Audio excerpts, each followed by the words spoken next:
그래서 얘 가지고 손실함수를 어떻게 계산을 할 거냐. 복잡하겠죠. 파라미터들을 모두 다 고려해야 되니까. 특히 손실함수 계산은 그냥 좀 모양은 복잡해 보이겠지만 컴퓨터한테 야 파라미터는 뭐고 입력은 뭐야 라고 얘기를 해주면 알아서 곱하고 더하고 곱하고 더하고 계산을 딱 해줄 거란 말이에요. 그래서 손실함수 값 자체 계산은 컴퓨터 입장에서 보면 어렵진 않아요. 그러면 어려운 게 뭐냐?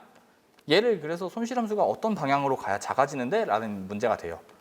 앞에서는 파라미터 바꿀 게 한두 개였는데 지금 보시면 파라미터가 1000만 개잖아요. 1000만 개의 변수에 대해서 첫 번째 변수를 올리고 내려봤더니 손실함수가 어떻게 변하더라. 두 번째 변수를 올리고 내려봤더니 손실함수가 어떻게 변하더라. 그럼 이 경우를 모두 다 한다고 생각을 해보면 가능한 조합이 변수마다 파라미터 변수마다 올리고 내리고 두 가지 있으니까 2의 1000만 승계가 되겠죠. 근데 2의 10승만 해도 1000인데 2의 1000만 승을 하면은 1000에 한 100만 제곱이니까 이거는 컴퓨터도 계산을 못 하거든요. 그래서 그런 주먹구구식인 방법은 안 되고 조금 더 이제 수학적인 개념으로 계산을 할 거예요. 그래서 손실함수에 대한 개념은 앞에서 배웠던 거니까 빠르게 이제 넘어갈 수 있고요. 근데 약간 다른 손실함수가 하나 있긴 있어요. 그게 분류 같은 걸 할 때 속하는 건데 고양이랑 개 같은 분류를 하면 이제 0과 1로 표현을 할 수가 있는데 다람쥐가 만약에 꼈다고 하면 이게 0, 1, 2라고 하면 좀 애매하단 말이에요. 왜냐하면 강아지 두 개를 더했더니 다람쥐가 되진 않으니까. 그래서 얘를 아예 벡터를 바꿔서 고양이는 첫 번째가 1이고 0, 0, 강아지는 두 번째가 1, 다람쥐는 세 번째가 1 이런 식으로 바꿔서 표현해 주는 방법이 있어요. 이러면은 이제 강아지 둘을 더한다고 갑자기 다람쥐가 되진 않죠.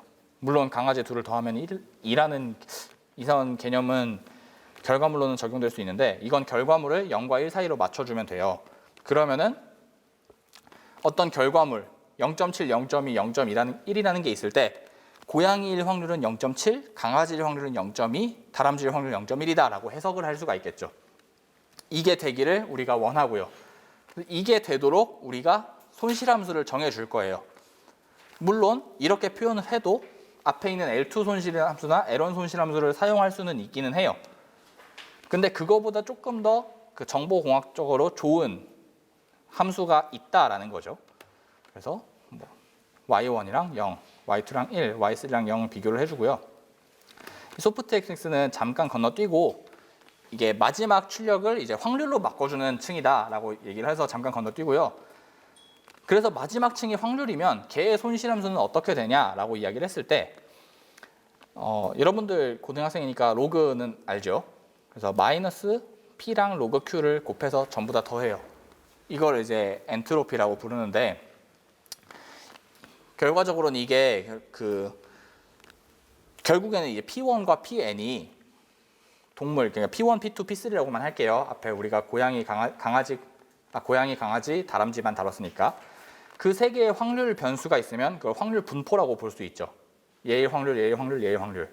그 확률 분포 하나랑 결과물인 게 있어요. 우리가 이 답의 확률 분포 010이나 100 답의 확률 분포가 있을 때 두 확률 분포가 얼마나 비슷한지를 판단하는 척도가 있으면 될 거예요. 그러면 우리가 예측한 확률 분포 얘는 고양이가 0.8 확률이야 라고 했는데 실제로 답이 뭐 예를 들면 강아지가 1이에요. 그러면 두 확률 분포는 엄청난 차이가 있는 건데 고양이가 확률이 0.8이라고 했을 때 실제 답 확률 분포도 고양이가 1이면 두 확률 분포는 좀 가깝다고 얘기할 수 있겠죠. 그래서 두 확률 분포를 비교할 때 이제 엔트로피라는 개념이 나와요. 그래서 P라는 확률 분포랑 Q라는 확률 분포가 있을 때 둘의 차이를 이제 마이너스 P 곱하기 로그 Q에다 이제 전부 다 더해서 계산을 할 수가 있고요.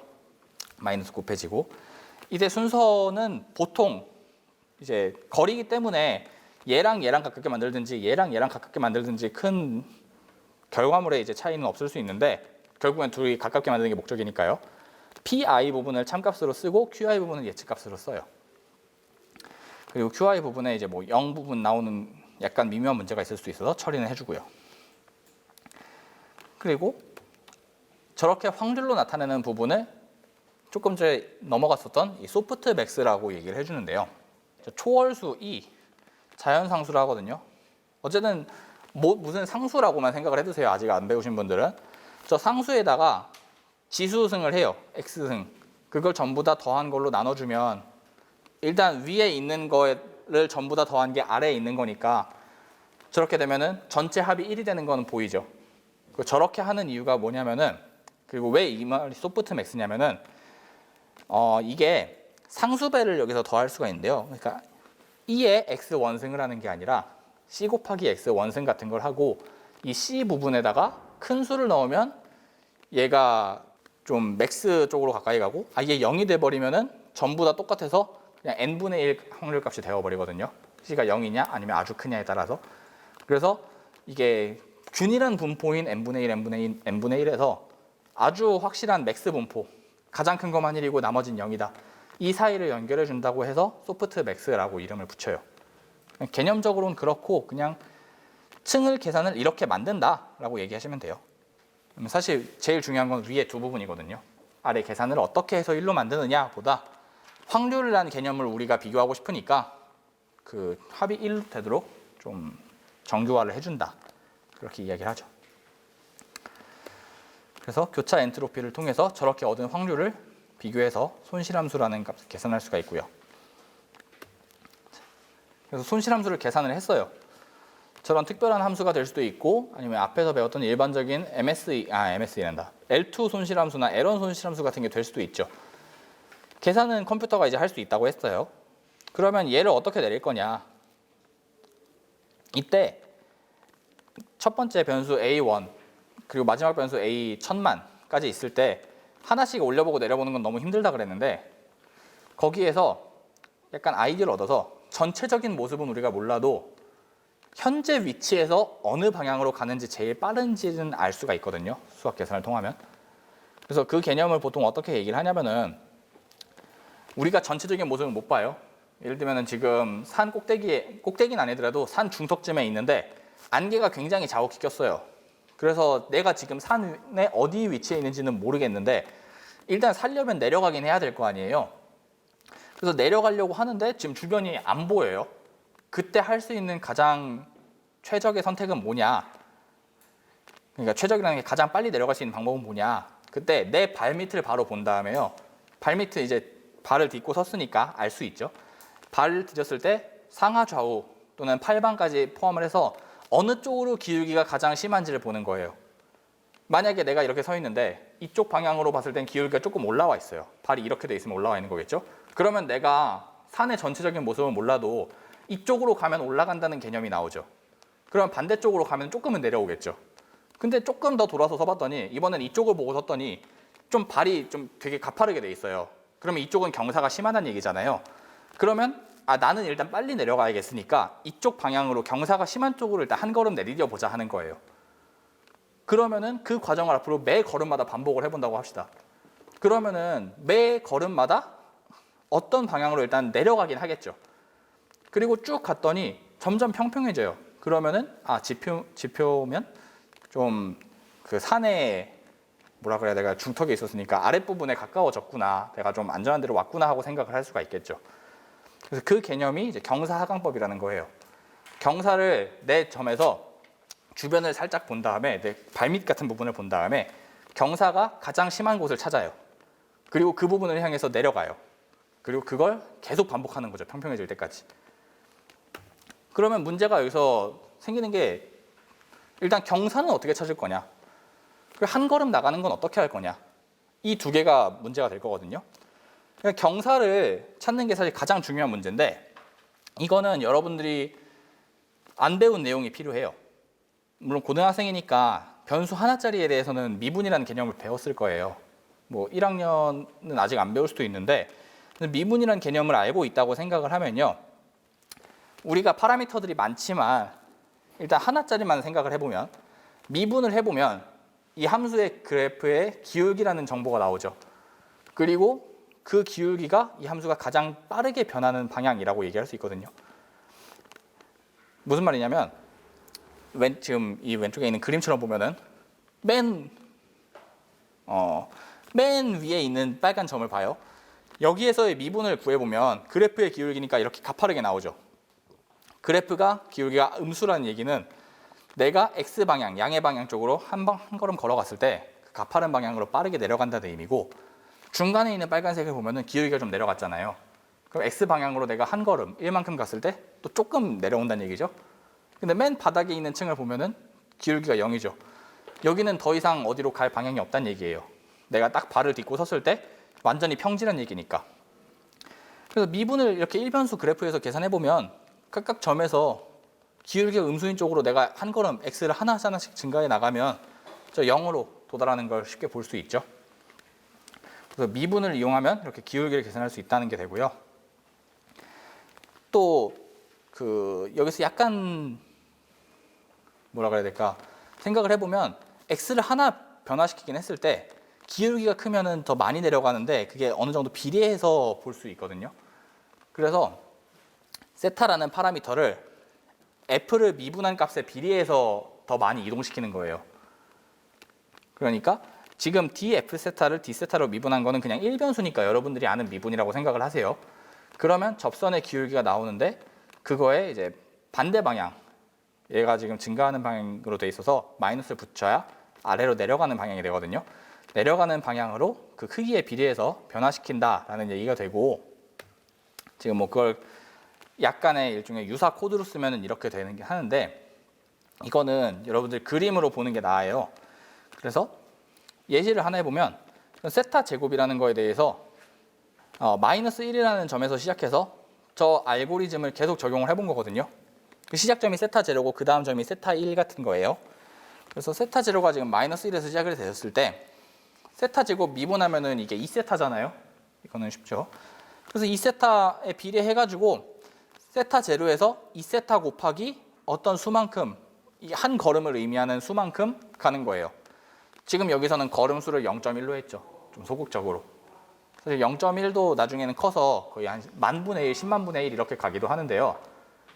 그 이유는 우리가 걸음을 조금 가는 거는 이제 그냥 많이 가면 되거든요. 컴퓨터한테 더 가봐라 라고 얘기를 하면 되는데 걸음 수가 너무 커져 버리면 조금 뒤에 나오겠지만 이게 터져 버리는 문제가 생겨요. 그래서 걸음 수는 일단 좀 작게 0.1로 시작을 하고 미분을 계속하면서, 예를 들면 세타 1을 한 걸음 갔으면 세타 1에서 또 미분을 하면 뭐 2세타 1 그러면은 이 세타 1이 1.6 거기에다가 조금 비례해서 또 0.1 정도 곱해서 더해주고 빼고, 이런 과정을 거쳐서 한 100번 정도만 하면요 2.03 곱하기 10의 마이너스 10승이라는 결과값이 나와요.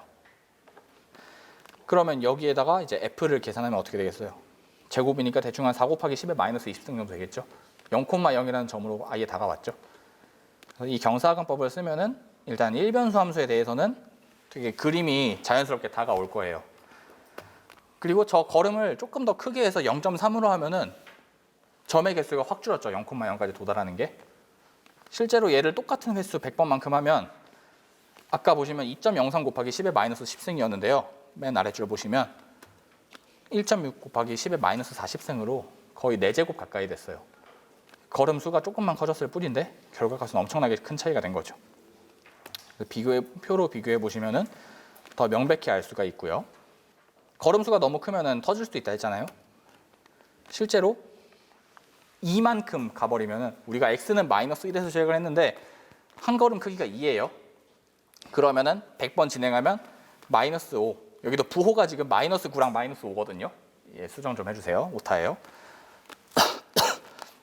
마이너스 5 곱하기 10의 47승으로 엄청나게 커져서 터져버려요. 보통 결과가 이렇게 무한대로 발산하는 걸 터진다고 이야기를 하는데, 왜 그러냐면 지금 이 그림에서 보면 걸음 수가 0.3이면 세타 제로에서 세타 1까지 한 번에 확 뛰었죠. 근데 걸음 수가 여기서 더 커요. 그러면 오른쪽 여기 있던 점이 경사를 너무 넘어오다 못해서 왼쪽에 이쪽으로 올라가 버려요. 거기에서 또 한 번 큰 걸음을 나가니까 이번엔 이쪽으로 와야 되는데 이쪽으로 와서 더 올라가 버려요. 그러니까 약간 바이킹이 이렇게 되면서 점점 올라가듯이 얘도 왔다 갔다 하면서 너무 올라가 버려가지고 10의 마이너스 10의 47승이라는 큰 값까지 올라가 버린 거거든요. 이런 경우 때문에 보통은 이제 이 걸음 수를, 학습 러닝 레이트라는 걸음 수를 굉장히 작게 줘요. 작게 줬다가 어떤 테크닉도 있냐면 처음엔 일단 조금 가요. 아니면 처음에 크게 가요. 그 다음에 몇 걸음 가보고 안전한 것 같아요. 예를 들면 계속 내려가요. 그러면은 얘를 조금 더 키우거나 내려가긴 내려가는데 내려가는 정도가 조금 약해지잖아요. 그러면은 얘를 줄여요. 그러니까 보통 이거를 상수로 결정할 수도 있지만 우리가 학습 상황에 따라 가지고 적절한 값을 정해주도록 알고리즘을 만들거나 아니면 약간 이 경사하강하는 알고리즘을 바꿀 수가 있는 거죠. 이 학습률에 대한 알고리즘을 따로 만들거나. 그래서 뭐 발전할 방법은 사실 건드릴 부분이 워낙 많아서 여러 가지가 있고요. 그래서 저 경사라는 걸 이용해서 내려갈 수 있는 건 알았는데 다변수는 어떻게 계산을 하느냐. 이거는 여러분들이 하나는 알고 있는 개념이고 하나는 모르고 있는 개념이 필요한데 일단 편미분이라는 개념이 필요하고요. 또 하나는 코시-슈바르츠 부등식이 필요해요. 근데 코시-슈바르츠 부등식은 아마 여러분들이 알고 있을 거라고 생각은 해요.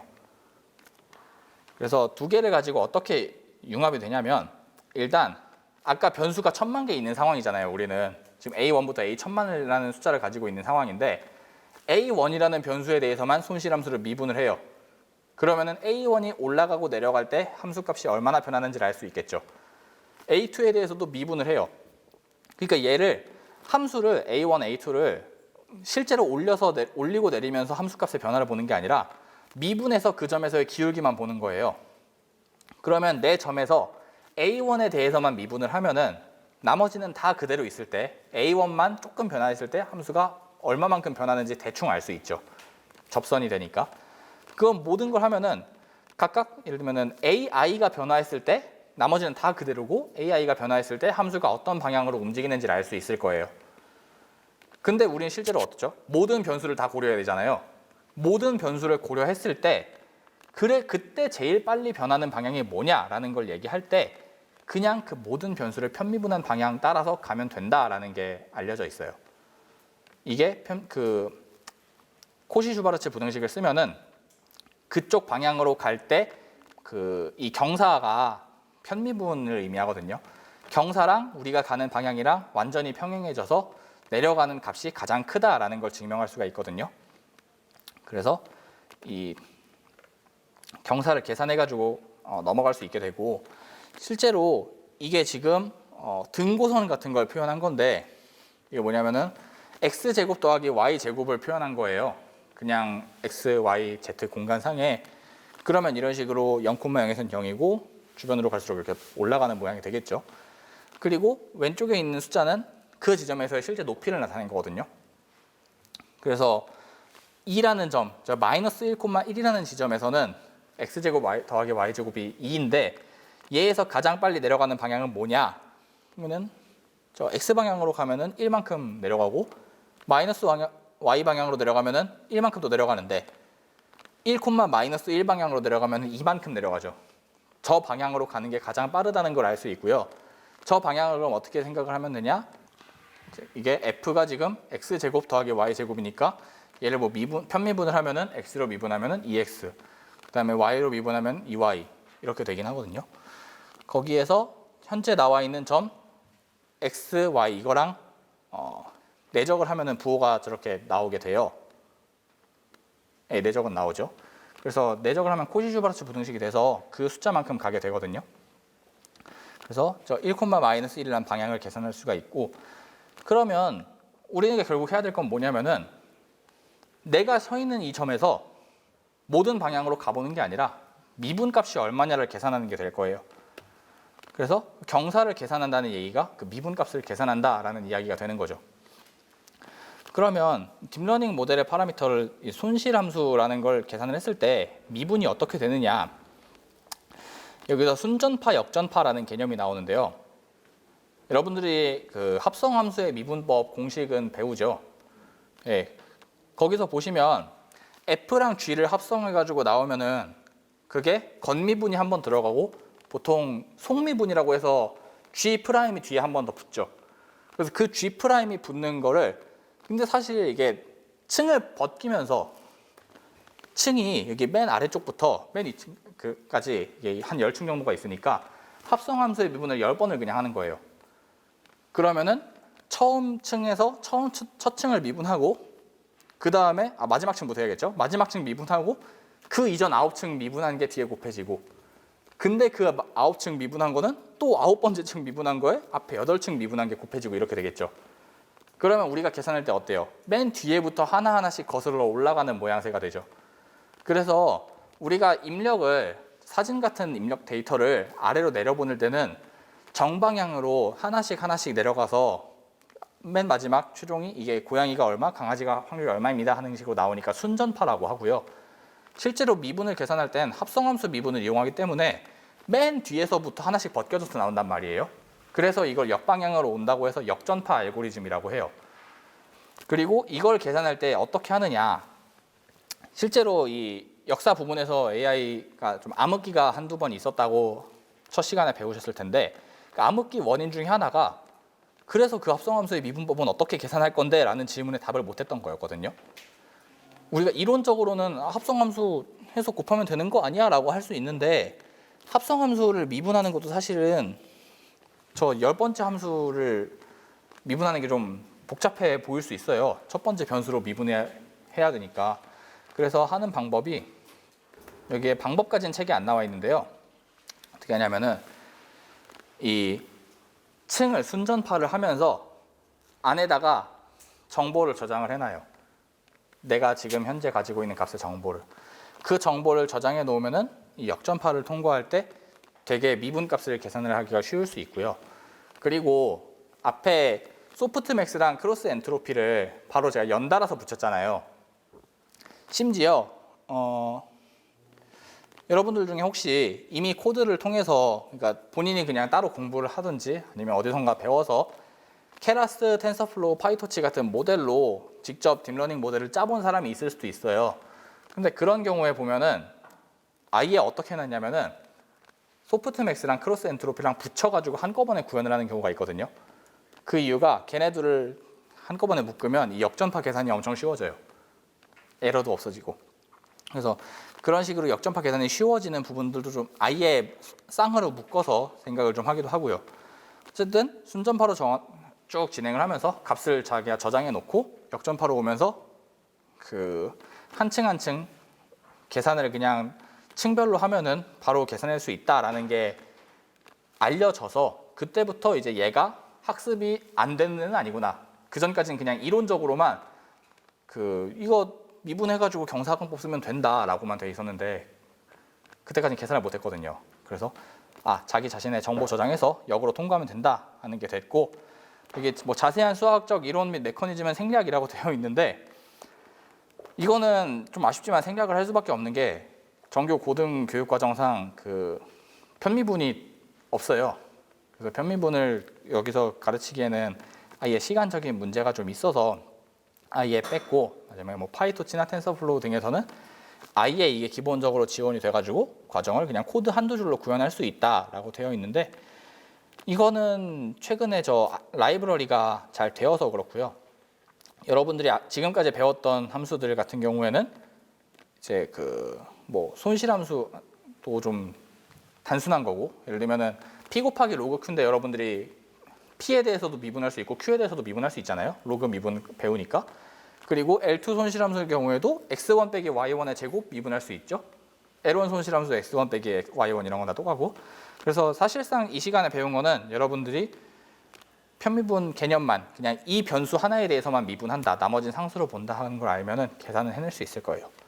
예. 그리고 제가 조금 빨리 했는지 원래 시간보다 좀 일찍 끝났는데요.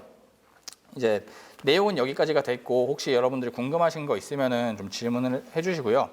내일은 이제 MLP를 가지고 얘가 학습이 된다는 거는 알긴 했는데 실제로 학습은 안 해보고, 물론 이제 코딩 시간이 없기 때문에 얘를 해볼 수는 없는데 얘가 문제점을 가지고 있는 게 좀 있어요. 예를 들면은 3개만 가지고 했는데도 파라미터가 12개죠.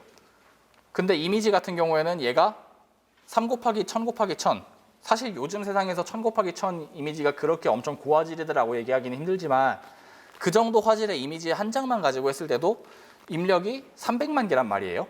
그럼 300만 개에다가 여기 뒤에 있는 층이 입력이 300만 개인데 갑자기 층이 이렇게 3개면은 너무 좁아지잖아요. 그래서 입력 데이터의 크기에 맞춰서 뒤에 나오는 층도 작아지거나 늘어나더라도 일정 비율은 맞춰줘야 되거든요. 300만에서 갑자기 1로 줄어들면은 너무 정보 손실이 커지죠. 그래서 그 정보를 유지하기 위해서 300만 개에서 예를 들면 한 100만 개 정도로 내린다고 해봅시다. 그러면은 이 사이에 있는 파라미터 개수가 B라는 걸 빼고 계산을 하더라도요. 앞에 있는 게 300만이고 뒤에 있는 게 100만이면 300만 곱하기 100만 개의 페어가 생기죠. 앞신경과 뒷신경 연결이. 그러면은 3 곱하기 100에 10에 12승이니까 3조 개.